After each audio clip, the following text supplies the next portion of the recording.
Aquarius, hi! Welcome to Mr. Queen PH. This is an astrology reading para sa transit ng Mars entering the sign of Aries.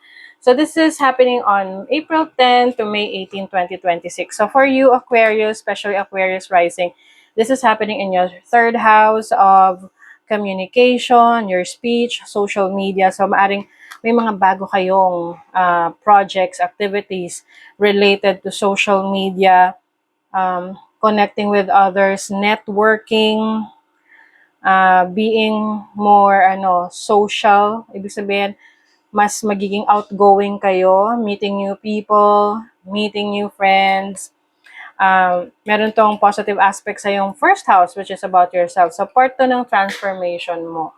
Meron kang malaking pagbabago na pinagdadaanan sa yung sarili about yourself. So, pwedeng yung iba sa inyo nagkakaroon kayo ng spiritual awakening or awakening in some aspects of your life na kung saan na isi-share mo yung experience na yun sa iba. So, some of you pwedeng magkaroon kayo ng opportunity na makilala sa mga bagay na alam nyo or sa expertise ninyo.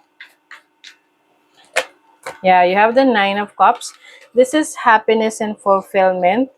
You also have the Five of Wands. So, yung iba sa inyo mas magiging competitive. Alam mo yung tipong you want to kumbaga mas i-encourage or alam mo yung feeling na you want to show the world or showcase your talents and skill set. Na kung saan dun ka nag-enjoy, dun ka mas komportable. You have the Page of Cups. This is about your imagination, your creative talents and skills.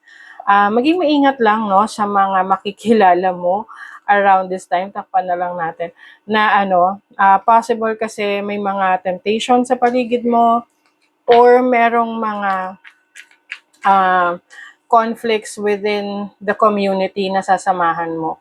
Lalo na kasi kung mas ipapakita mo yung sarili mo. Kaya nga yung iba natatakot na magpakita no sa social media is because hindi pa sila handa sa mga opinion ng ibang tao sa kanila. So, kung gusto mo talagang makilala, mas maging successful, you have to be ready na hindi lahat ng tao ay maiintindihan ka. So, yun yung awakening for you. You will realize na you don't have to please everyone because you know who you are and you are unique. Okay? So, pwedeng ito yung isa sa medyo shocking energy for you during this transit na parang you are breaking free from the old you to enter a new version of you. Okay? So, that is your reading, Aquarius. Thank you so much. See you again.